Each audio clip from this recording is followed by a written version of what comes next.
ఏంద్రా నువ్వు వదిలేస్తుందే అని మనం కూడా తిట్టామనుకో, ఇంకేముంది, కత్తి యుద్ధమే. కానీ ఇక్కడ అట్లా చేయకూడదు. ఆయన నెత్తి మీద దెయ్యం వచ్చినప్పుడు మనం దేవత అయిపోవాలి. ఏమండి ఏమైందండి, పాపం రోజంతా బయట నానా రకాల మనుషులతో తిరిగి వస్తారు, ఎవరో ఒకరు ఏదో ఒకటి అంటూ ఉంటారు మిమ్మల్ని, ఎన్ని తట్టుకుని నిలబడుతున్నారు. ఏం కాదులేండి, మీలాంటి మంచి మనిషికి దేవుడు అంతా మంచి చేస్తాడు, వాళ్ళ పాపానికి వాళ్ళు పోతారు, రండి కూర్చోండి, కాస్త కాఫీ తాగుతారా, ఇందాకే లోటాడు టీ తాగాడు, అయినా వాళ్ళు అడగండి కాస్త కాఫీ తాగుతారా, కాస్త మంచినీళ్ళు తాగుతారు. ఇలా చక్కగా అడుగుతూ ఉంటే ఆయనకి కాస్త చల్లబడిపోతాడు. ఏం పర్లేదులేండి, మీకు మేము తోడుగా ఉన్నాం, మీరు ఎలా అంటే అలా జరుగుతుంది, మీ వెనకాల నేను ఎప్పుడు మీకు తోడుగానే ఉంటాను అని మాట్లాడుతూ ఉంటే మనిషి కాస్త శాంతపడతాడు.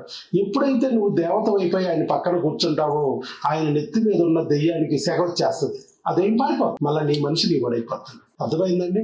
ఇక్కడి నుంచి ఏం చేస్తారు, మీ ఆయన తిడుతుంటే ఏం చేస్తారు, 3 సార్లు పొగడాలి.